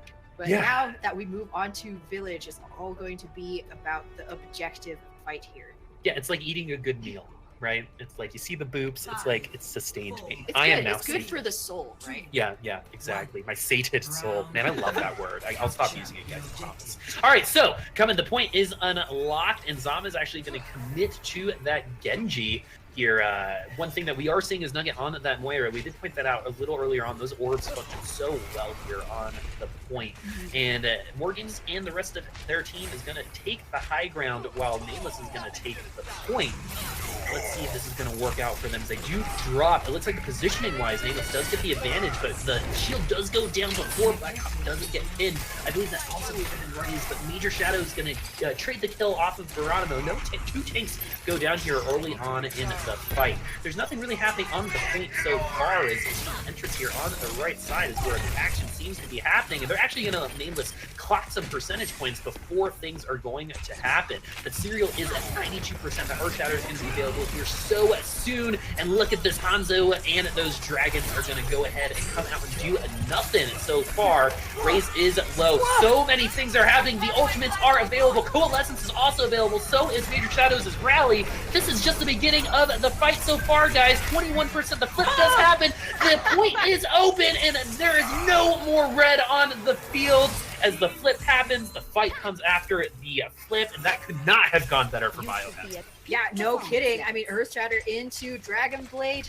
Nameless, they had more ultimates to try and stall that out, like you said, Boop, but unfortunately they didn't get the chance to use them. Biohazard were able to wipe them so quickly. Serial going down early on in that fight. I mean, this Ryan has shown if he does have a weakness, it's overextending a little bit, charges all the way across the map, a lot of forcing himself where he doesn't have line of sight with his healers. But despite that, Biohazard able to pull it back, and they will have this Transcendence to try and hold here as Nameless make their way onto the point. Oh, and the Earthshatter does go down and gets 2 on the point. They are separated from the rest of their team, so these could be kills for them. The Graviton Surge coming out of Blackhawk's going to take Biohazard into the Vortex and going to have to use the res on Serial. And that charge, that aggressive charge, like you said, look where he's at right now. The only character on Biohazard team on their side of the map. He doesn't get killed in the process, though, and look at that. He gets a couple kills, but the aggressiveness does not work out for them. Yeah, not so much, but there is still shielding to spare on the side of Nameless. Their own Ryan is alive, but not for too long, as Styx, who's constantly in the back, it feels, getting those shots in, gets the Dragons off, a regular Storm Arrow kill onto Nugget as well, and Biohazard, they still continue to manage to hold. They had no right to win that fight. Yeah, no right at all, but that's exactly what we saw just now. And now the ultimates are going to be more even on both sides. Support-wise, definitely the ones that you want. Nameless has the advantage, but they had the advantage last fight, and they still didn't win the fight. 90%. There's one chance here for Nameless. If Nameless doesn't win this fight, which they are prepared to do, they will lose the round and the map, and they're going to lay it down as well. Shorty is going to get the bubble, but it's also going to get killed. The Serial is going to get 3 kills there by Ronimo, trying to push them off the map. That's not the case. No one on the point. Not a C9. I'm just going to put that out there, as a Biohazard is going to take the map and go up 2-1. Really, really interesting. We're going to use that word again, Nepal, from both teams. Yeah, it seemed like a tale of which team was making more unforced arrows as we check out this juicy, man. Some tactical crouching. Oh, guys, no. this is is this tactical crouch for Shape of Cereal? Yeah. Exactly. As if you guys don't know, Boopasaurus over here, please do check out his Twitter. He is the maker of 100 Owls, some of the funniest Overwatch comedy shorts you'll see around. Squirt. Yeah, Quaff was also yours. With videos named Quaff, yeah. Squirt, and Tactical Crouch 3, The Shape of Carpe, made by the venerable directors of Tactical Crouch 2, Fish Out of Water. I would love for you guys to check it out. Tell me what you think. We will be at the World Championships as well. Evie plays my mom in a couple of videos, does the Asian thing with me, slightly obsessed with Uber. It's good stuff. Yeah, I mean, but we're digressing a little bit over here. So yeah, but I mean, going back to the game though, yeah, certainly, a pretty well-deserved tactical crouch though. I mean, granted, Biohazard playing a little bit sloppy, I would say, but hey, I mean, anytime you can get kind of those out of nowhere shatters going down, we saw the positioning coming out from Serial was, unorthodox but effective. Yeah, and I love it, unorthodox. But sometimes those strategies that don't make sense work, right? We call it cheese for a reason. It's because it's surprising and no one's prepared for them, and that's why they work. They don't work all the time. Most of the time it doesn't, but we did see it work a couple of times here on Nepal. So we started on Shrine, and that was very interesting. Some really cool Reinhardt charges, working out and not working out for both teams, but something I definitely want you to talk to us about is the supports, right? Yeah. On Junkertown, we saw Shorty Cod kind of step out in front, peek a little bit too much, and we've seen Mercies die all over the place. That's kind of what they do when they're in the game, because the DPS is usually going after them. But in terms of support play, what's your kind of take on things? Yeah, support play has been coming in subtle ways for both of these teams, I would say. Quixotic, certainly a great fragger on this Zen. We've seen him, even if he's not getting those kind of one-shot volleys from across the map, he's always showing up in the kill feed, able to get those finishing strikes, which is something that, you really need. Is you get the damage in, you soften up the enemy, and then who's going to be, confirming those kills. So he's definitely a great player over there. On the side, both sides, though, there's certainly a lot of resurrections, I think. This is somewhere where we can really see that support play in particular come to the forefront. Whether you're getting debated into, risky reses, which actually we have seen neither of these teams really capitalize off of that. They allow the resurrections to come through. You don't really see them camping that body. It happened on Shrine a lot, like where they were just getting reses on the point. Yeah, and so both of the Mercies kind of going out there in really risky positions, but not really getting punished for it. I would still say that that's not really a position that you want to be forcing your supports in, but I suppose if it, it has been working so far. Yeah, but just because things are working doesn't mean that they're working well, right? It's one of those things where this is a 60% thing. It worked, and it's almost like rewarding bad behavior. Yeah.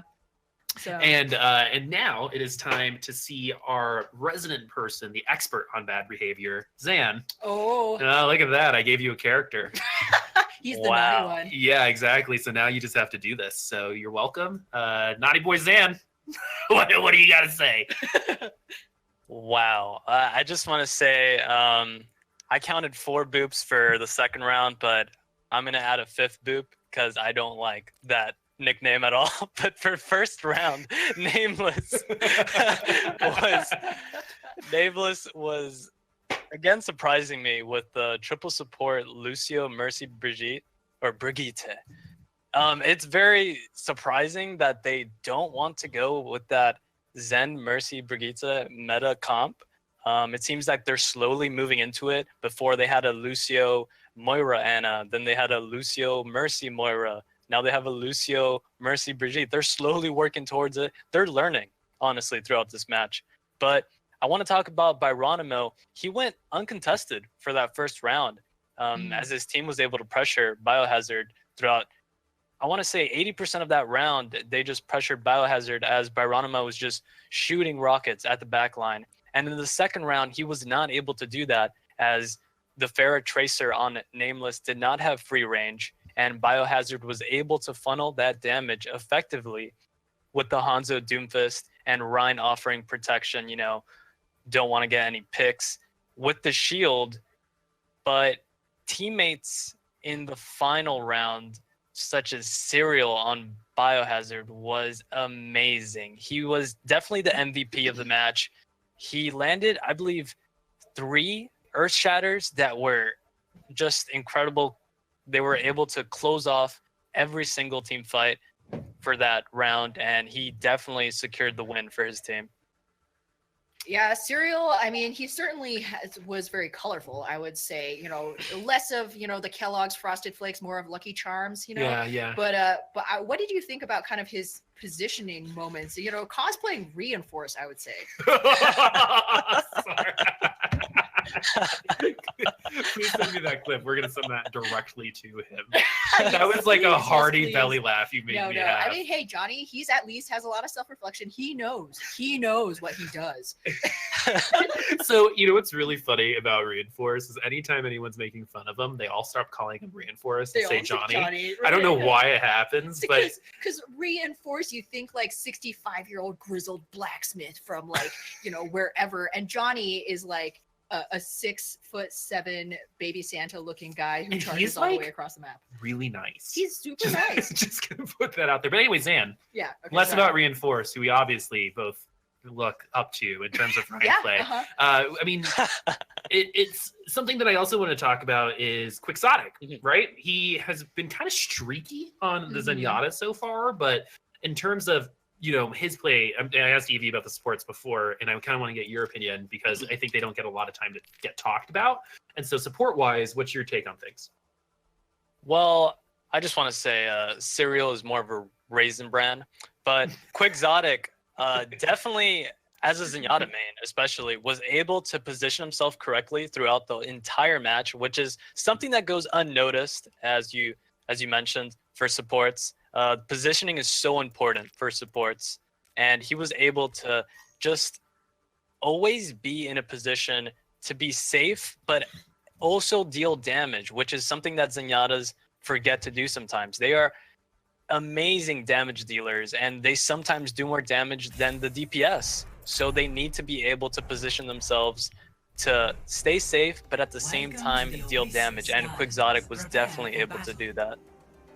Yeah, and the other thing that Quixotic does give you is when you have a Zen, through a lot of my casting through Open Division and some other scrims that I get the pleasure to watch, it's when a team has a Zen, that team is usually winning. It's like this weird thing, and it's not like a Discord orb, man. yeah, I mean, right. And it's Zen is a hard character to play, right? And I think his character is all about balance, right? So you want to do as much damage as you are healing. I think that's a really good kind of place to look for. If you're doing 9,000 healing, you want 9,000 damage. Yeah, you look at Jonak in like Overwatch League, he's kind of really opened up, what Zens can do, right? Before in the past, he was there for that, like, toss it and leave it kind of long range healing that we saw come into prevalence during dive. But these days, I mean, you want your Zen to be putting in that damage. Jonak, I mean, he's an outlier, of course, but 40,000 healing and damage, not unusual at all.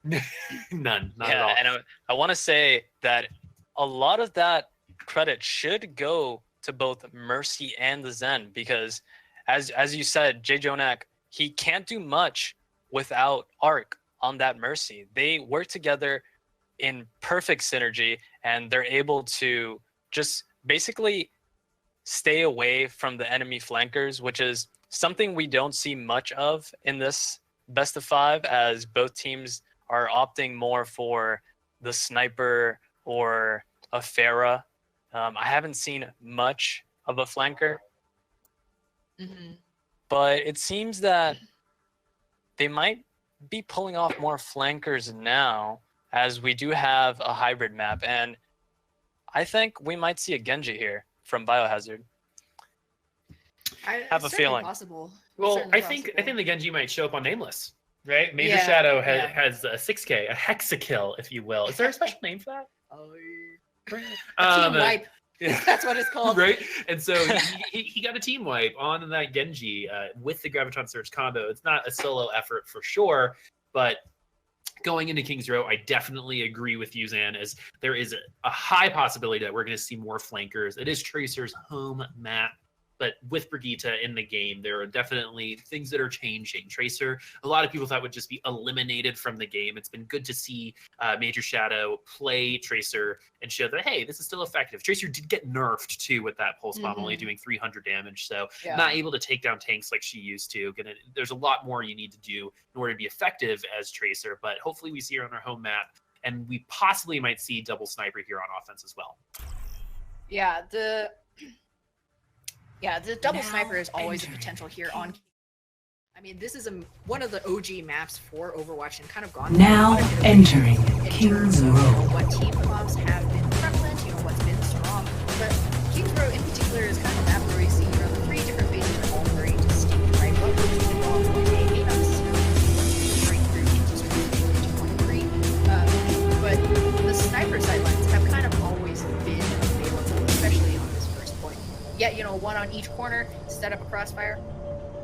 Yeah, and so one thing, especially on the offensive side, is sometimes all you need is that one kill, right? The spawn is so close to the point. Your team can take advantage of that and really, really push that first point. So we can see this point. I feel like I see this point either go in a minute or in overtime. Yeah, right. And so let's see what we get here. Watch it happen right in the middle, just to do caster curse, which I swear to God is a real thing. Dude. But looking at these team comps, something that is not surprising that we're seeing is Blackhawk and more games on the Zarya. This was even before all of the Brigitte changes. Zarya did show up on this map more than most other maps. University's the only other one that I could think of on Oasis. But right now, we actually are only seeing one sniper on each team. So I'm going to go ahead and use that McCree, a character we actually haven't seen a lot of. We've seen a couple Deadeyes, but not a lot of effectiveness so far. Yeah, so I mean, maybe Zom will be kind of a little bit more of that backline fragger, while Styx will be right up behind his Reinhardt, sniffing butts. Something that we aren't really used to seeing Hanzo's, how they're positioned so close up. With that Stormbow and that added mobility, he can definitely get out of dodge and provide a lot more pressure behind that shield. So Biohazard on this first defense is going to be all about how they absorb this first pressure, as the Fire Strike utterly whiffs. Sorry, top of Mondada's head getting a close shave right there, but the Hanzo does stay alive. Quixotic, though, can't say the same for the Zen. Yeah, Major Shadow does get the pick, and they knew that the Widow was there because of the Sonic Arrow that Styx showed at the beginning of the game. And we're going to talk about Sonic Arrow again, because you don't see this very often. Shorty does get taken down because of that arrow. Major Shadow's going to get a second kill right now, the only person coming up on the kill feed for Nameless.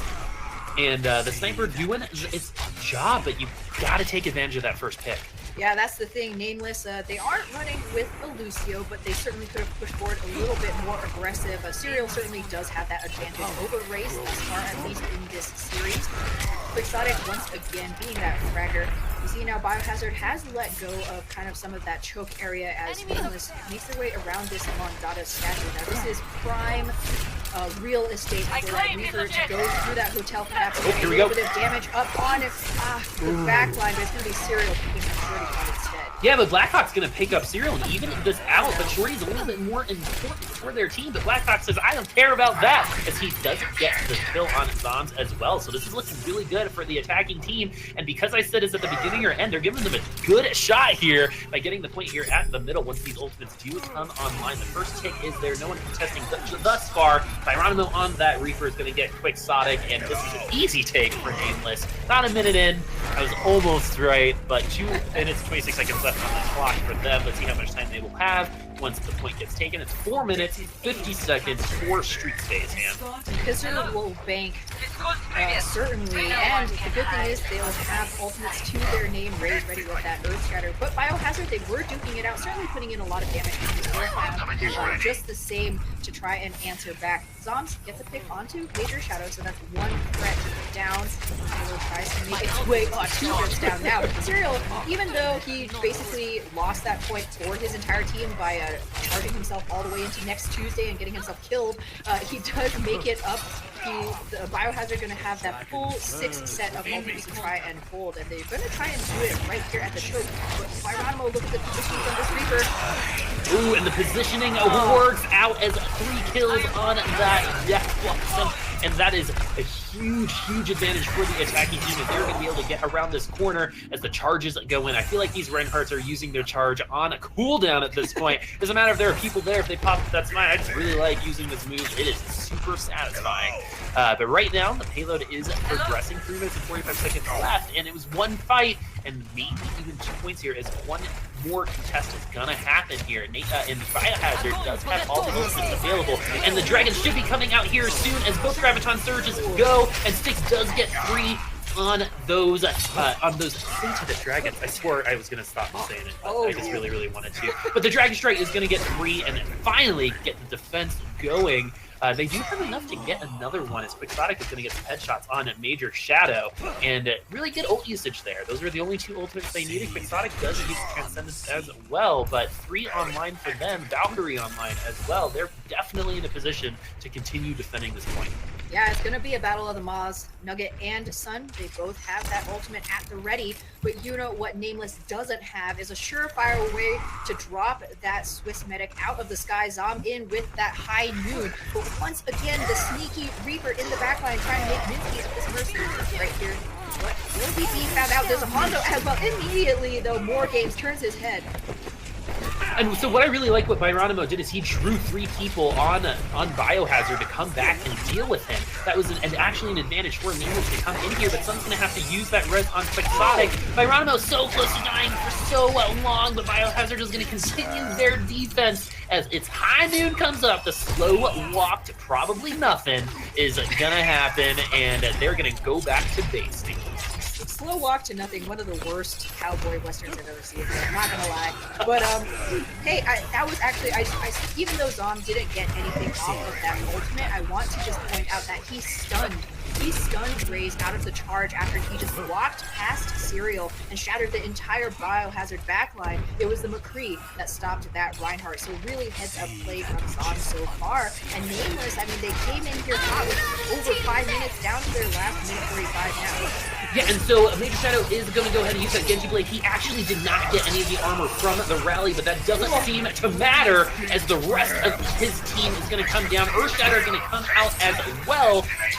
I'm going to say that was wasted there for Serial. A little bit of a panic, try to delay the payload, but this probably is going to be a point 2 at capture. Major Shadow don't need armor, just kills as the Dragon Blade. It does work for Nameless. He's a cybernetic Genji, man. He has his own armor, is surely what he's muttering into the team comms right here. Major Shadow certainly seems to be an agility-style Genji. He's either getting everything or nothing. Fortunately, though, maybe his team not going to need that ult. Oh, was that a reflected flashbang? And it looks like the Graviton Surge just went underneath to try to take people off of the platform, get some environmental kills. And that's not what's going to happen. But Graviton on the other side is going to get 6. This could be huge. And we have Ham. This has happened twice this game. We have a 2-6-kill, hexa-kill, team wipes. You see the little singing in my voice. That Graviton Surge set it up amazingly. Styx is going to get another kill on Biohazard as well. Wow, that was amazing. That trill in Boop's voice, I've been casting with this guy for a while, and it doesn't happen. You know, that's definitely a rare sight right there. Styx. I hope Biohazard is handing out diapers because Nameless absolutely got their butts handed to them. Yeah, I mean, and how do you come back from that, man? Right, like mentally. Attack visor. Byronimo's gonna have it. It's gonna have to be a big one. I'm just saying. All right, so we're gonna see when he finally unleashes that as Valkyrie is gonna be available.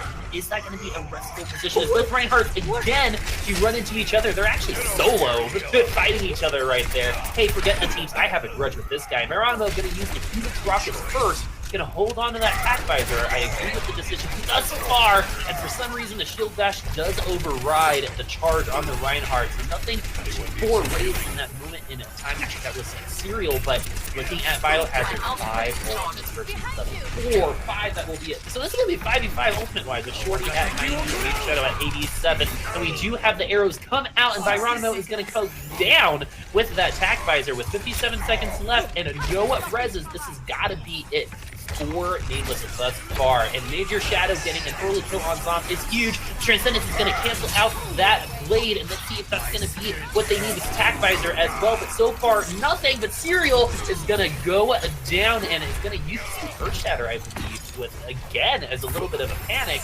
But Nameless is going to continue their march forward, and the 2 are going to go down. Really, really good bubble on himself on more games, but it wasn't able to get another one on the rest of his team, as Raze is going to get a double kill on that charge. A drive-by charge kill onto Fixotic. I mean, Serial I'm not going to lie, he kind of effed his team once again, getting in the backline, use that Earth Shatter for nothing. I mean, he's the only one caught up in that Graviton Surge, it might not even matter here. No! Shut down a Helix rocket right to Zom's face over there. The resurrection comes back in, but I mean, how do you come back from that? Yeah. 2 seconds left. The Dragon's trying to buy a little bit of space, but there are no bodies to contest. As Nameless, they do persevere into the end. Yeah, wow. That last shutdown on that high noon, some really crazy things happening in the end there, but 3 points in overtime once again for Nameless. That is definitely looking good for them. It worked out for them last time, right? They don't necessarily need time. Yeah. But we did see Styx get 6 kills thanks to a Graviton Dragon Strike combo. You know, we've been seeing even right now with that combo being so common, it's still hard to see a 6 kill for that. That's a poggers for sure. Can we get some poggers in chat? Because I mean, it's still rare. It's not just about having the plan, but how you execute. Yep. Right. And so Styx's positioning has been stellar throughout. He always knows when he can afford to go on those really risky flanking routes, and still get out alive. The same can't be said for Serial, to be honest. Come on, man. I'm a Ryan main. I know what that feels like. The tickle in your chest. You just want to smash that shift, but you can't. Sometimes you just gotta hold it back. And if you're going to play an aggressive Reinhardt, you got to know how to do that, right? There is a specific way of asserting their dominance, right? I think the most well-known one in Overwatch League is probably Fraggy, right? Where it seems like that he's going in there and just being crazy, but I think the reason why that works is because everybody is protected. Everybody's crazy, man. You're not crazy when your whole team's like, no. I mean, I totally get what you're saying, man. And it's more fun to play, and I think that's but I honestly believe that's part of the reason why sometimes people get a little too into it, right? It is super fun to walk in there, charge in, get those fire strikes in there, and to swing that hammer and getting a bunch of kills, because we some of the best play of the games are from Reinhardts, right? And because it's so fun, sometimes it's hard to kind of take it back, use that shield, and play the game with inches, right? Yeah, and he's definitely going to have to watch out for his positioning, opening up on Biohazard's own attacking round, because Major Shadow giving up the sword, going to be pulling up that endothermic blaster. A really good word right there. Zom, the first one down. This is really interesting. A lot of role swaps coming in from Biohazard. Zom now on that Zenyatta Quixotic on the Vegeta to try that out for size. And, oh, the pick seems to be working quite well. Ray's out of the fight. And in an unresable position. Yeah, we actually do see DPS play May sometimes as popular back in the day, but right now the fight is happening, and there's no recovery for anybody just yet, but a good May wall, at least to be disorienting, and with that top mine, there's going to be no Reinhardt available for Biohazard right now, as they must put on a good defense. Geronimo is going to get the first kill. No Brigitas on either side so far, but one thing that Biohazard is going to be missing is Serial so far with Blackhawk, who's played some very, very, very good Zarya, is going to get that last kill. Yeah, Serial, he only knows W, man. They took the S key off of his keyboard. I think it might be just it. No, a painful stagger onto Quixotic. I mean, Nameless running a really unusual composition, but they seem to really understand the win conditions of each fight. Another brilliant wall from Major Shadow, but unfortunately, Raze does get caught out. But Byronimo will have this tire. It could be huge. It has to be huge. Yeah, but they will not have that Graviton Surge. That would have really made it huge, but Morgan's together with Shorty caught shield back is going to get the tire down. This is looking so good, Blizzard, but the Transcendence isn't going to cancel it out. So Biohazard, it was looking so bad for them, but because of that tire going down, not getting anything, Ham, it's starting to look good. Ooh, feels bad, man. A really good play there from More Games. Picks up a tire and an ultimate to boot. And now we can see Biohazard already stretching their legs, going forward aggressively. Serial, he has a shatter and he wants to let you know he has it. Going to be trying to use it on Raze here. Going to be the mind game between these two, right? Now Serial actually going to hold back just a little bit here as the payload does make its very slow way to his arch. Yeah, here's my prediction. They're going to charge Oh, do it. Ooh, and we do have the Graviton Surge and the Dragon Strike combo go down. No charging into each other when you are dead. Styx is going to finally get that kill on Raze. The only one kill on that combo is not what you exactly want. You want a lot. Ooh, great Maywall. Eliminating Serial from the rest of his team as well as Quixotic on that Brigitte, but nothing to take advantage of that as Mr. Shadow does usually heal as Cryo chases up. And I've actually been really impressed by Mr. Shadow's wall so far. While the rest of the team hasn't really been able to take advantage of it, they've been good positioning-wise, but Biohazard doesn't care, gets the kills anyway. Yeah, Major Shadow playing really well. Byronimo has swapped onto that 76, but another person who's been using positioning again with great excellence is Styx. We saw him single-handedly evict Byronimo from that high ground. He went on that flank once again, and now pushing forward very aggressively gets that stagger onto Blackhawk. So Nameless, they don't seem to have an answer for this Hanzo so far. They just accept the fact that they're going to have to eat a Graviton Surge, Dragon Strike combo every single fight, and that's not really something that you can take. They either need to start playing a little bit more aggressively, try and force the positioning from this Hanzo, or get their own Graviton Surge combo going. Yeah, and just like you said, Styx playing really, really well, getting that May, that's a huge kill for them, so no delay for Nameless right now, especially dying with that Blizzard, with that Graviton Surge, what a great combo they could have used. That's not going to be available for them. Styx does have his Dragon Strike. Let's see if he's going to be able to be as effective as he has for the rest of the cases thus far. And so Zong is going to get the rest of the support on the other side, and the Transcendence together with the Blizzard is going to help Zong. Not really anything there, but the Graviton Surge is going to get 5 of them, I believe, and we do have another multi-kill coming from Styx. Quixotics, man, you stole that. That was gonna be a kill for Styx, but something else that's gonna happen is they're just gonna go ahead and just walk into the last point, and they're gonna take this second round with way more time in the bank. I mean, the cart's rails basically lubed with butter. How easily it slid into that third point. I know, delicious. Paula Dean just got excited somewhere in this world. She hears the term lubed with butter, and she's like, where do I need to go? You know, one of the strangest Paula Dean things I've ever seen. People are like, oh yeah, she adds too much butter, she adds too much sugar, whatever. It was a lobster shot. Okay, so lobster, right? A lobster shot. It was like a shot glass filled with a little piece of boiled lobster. What was the liquid? Butter. Just slam it down. It's like a scene from Thor. Another. My favorite Paula Dean one was she made cheese pops. So she like formed cheddar cheese in a ball, put it on the end of the stick, then dipped it in peanut butter, and then dipped it in chocolate, I believe. So I guess peanut butter doesn't count as real butter, but anyway, back to Overwatch. That was a really important conversation to have. Styx's dragons are sated, but I'm very hungry right over here, Yeah, so I got food on the mind, right? Especially not after those boots, though. I was full for a while. But anyway, Biohazard showing, I think, the exact same team comp. That is, was More Games on Zarya last? Yeah, because Sticks with the 5 kill. So Nameless is going to show the seed comp as well. I love how a dynamic Major Shadow can play a bunch of DPS. And something that we haven't seen in a while, that we used to see in every game possible, is D.Va on that Blackhawk. Hey, I mean, when you are playing for just one tick, you need every advantage possible. The potential to eat that Graviton Surge, why not? And you also have Biohazard on the 76 this time around, going for that potential for the attack by so you can clear the point when there is no D.Va on the attacking side. So far, though, Biohazard just poking through Sticks has been a miracle worker so far. They're just trying to buy a little bit of time, see if this Hanzo can get an easy opening for them. Oh no, it's gonna be the charge! And the charge is going to get the D mech and a bunch of other things. Oh, he said, let's go. Serial, we talked about how aggressive this can pay off, and we just saw it pay off just then as Biohazard is going to take the win. Take the map win, take the series win as well. It's going to be a 3-1 scoreline for Biohazard. And the play of the game, well-deservedly going to Sticks on this Hanzo. I mean, hey, what is Hanzo but a guy who puts points on the end of Sticks, right? It's in his name. Oh, that's so true. You're so good at this. Oh, thank you. Yeah, and so... Blizzard, hire me, please. And so is Sticks, who... for some reason, the first kill was a Dragon Strike. The second one wasn't, right? I feel like if you know that's going to happen, just take your keys off the keyboard, just take your sip of tea, right? Exactly. And just let it go. Just selfie time. 6 kills. Yeah, exactly. You know, the D.Va highlight for play of the game. Exactly. We need one for Hanzo, because we're going to see more of that for sure. But that is not to say that Nameless didn't play that close. Nepal was close. Junkertown was close. Kings Row was close. You know, that's... extra time did go really, really fast, but they forced it there. They got all 3 points. They made it interesting. Yeah. So Nameless has a lot of really good stuff to go off of here, Ham. Certainly. I mean, Major Shadows, Blades, always a high point of any of the maps that Nameless played.